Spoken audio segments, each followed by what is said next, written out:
नाही झाल्यावर मग मोर्चा आणू आम्ही.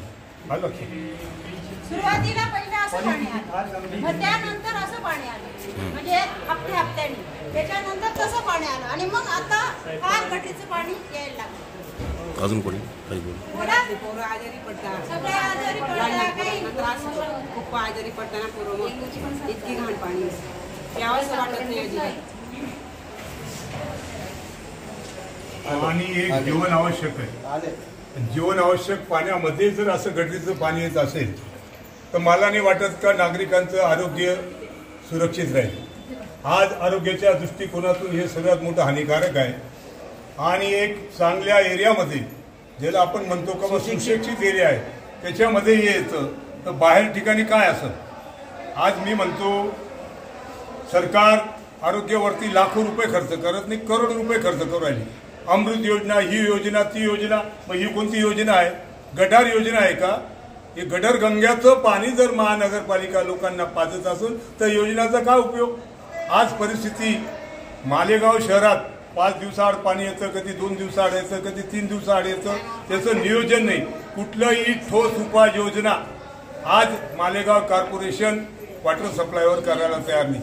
ही पाईपलाईन लिकेज झाली, ती पाईपलाईन लिकेज झाली. कुठे 20 मिनिटं पाणी येतं, कुठे 35 मिनिटं येतं, कुठे येतच नाही. कधी 3 वाजता येतं, कधी 4 वाजता येतं, तर कधी संध्याकाळी येतं. अशी बिकट परिस्थिती या वॉटर सप्लायची निर्माण झालेली आहे. या वॉटर सप्लायमध्ये जे का अधिकारी आहेत ते मला वाटतं सांगकामे आहेत का? त्यांना काही काम करू दिले जात नाही का? आणि ते का काम करत नाही? जर नागरिक तक्रार करतात का बा आम्हाला अशुद्ध पाणी पुरवठा होतोय, मग त्याची दखल का घेतली जात नाही? मग ही दखल कोणी घ्यायची? हे कमिशनरला सांगण्यासाठी आम्ही आज मालेगावात थोडक्या स्वरूपात डेप्युटेशन आणलंय. जर याच्यावरती समस्या निवारण नाही झाली तर आम्ही याच्या पुढे याच प्रवेशद्वारासमोर मोठ्या प्रमाणात उपोषण करून मोर्चा काढण्यात येईल. कारण की हा यांचा कुठला पक्ष नाही, त्यांचा कुठला धर्म नाही, हे सर्व मानव धर्मवादी लोक आहेत. त्यांना काय घेणे राजकारणाशी?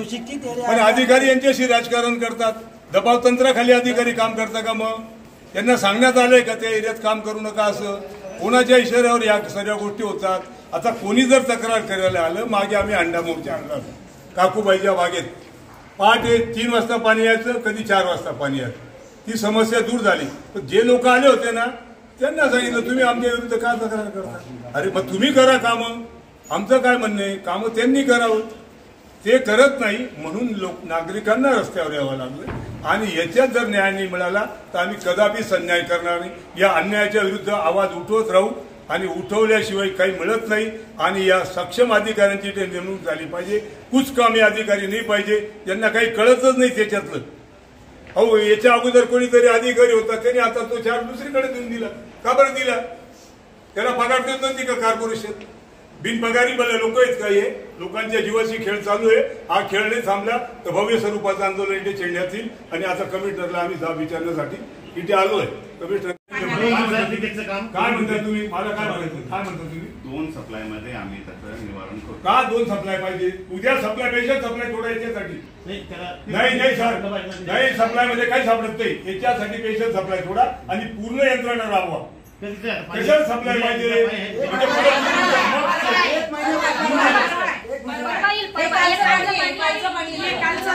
काय म्हणतो उद्या सप्लाय थोडा त्याच्यासाठी, उद्या सप्लाय थोडा तेवढ्या करू शकता तुम्ही सप्लाय सोडू शकता का नाही? मग का 2 टाइम सप्लाय पाहिजे तुम्हाला? नाही 2 टाइम. ही जर समस्या निवारण करायची तुमच्या मागे एक काम नाही 100 काम आहे. तुम्ही जबाबदारी स्वीकारायचं. तुम्हाला जॉईंट लोक काय घेत नाही? तुम्ही एकट्याने किती काम करायचं हो? हे का सांगत नाही साहेबांना? तुम्ही लोक नेमून द्या ना. इंजिनियर आहेत ना साहेब, पण कधी कळवलं काय ना? तुम्ही हे मेन बॉस झाले तुमच्या आता. बॉस तर तुम्ही वाटू राहिले मला. कधी कळवलं का ही समस्या आहे असं? माझ्याकडे आता 4 झाला. ऐका राहू द्या ना. अहो काय का राहिना आला ना? तुम्हाला सांगितलं का त्यांनी? मग तेच मी विचारतो ना त्यांना, त्याच्यासाठी बोलवलं ना. नाही तर मी काय त्यांना भेटत नाही का? असं काय करता तुम्ही? एवढं काय घाबरवलं? तुम्ही घाबरायचं काय करणार नाही मी. तुम्ही बरोबर आहे.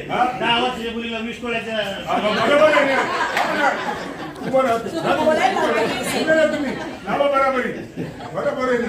ती पण जबाबदारी करतील आता काही जबाबदारांकडे. आणि यांनी कळवायला मी काय म्हणतो सिस्टीम बदला साहेब, सिस्टम बदलला पाहिजे. मला हे म्हणायचं एका माणसावर सिंगल फेज वर 3 फेज नका टाकू.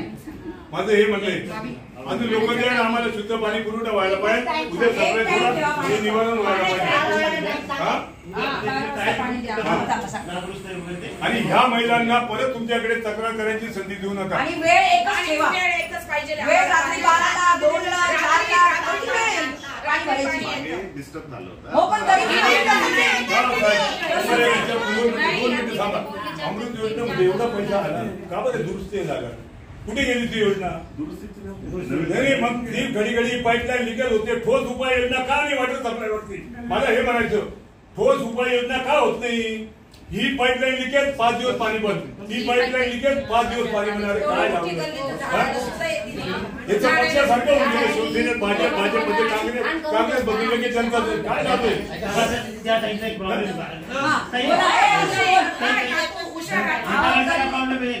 झाडायला सुद्धा येते नाही. झाडू मारायला कोणी येत नाही.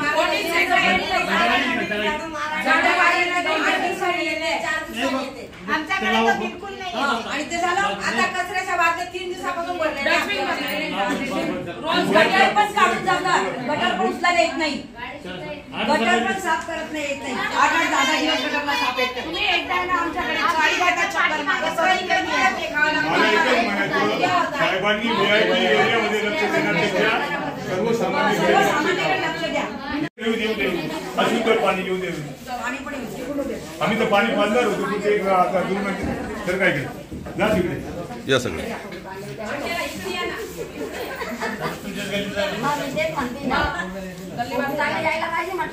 हो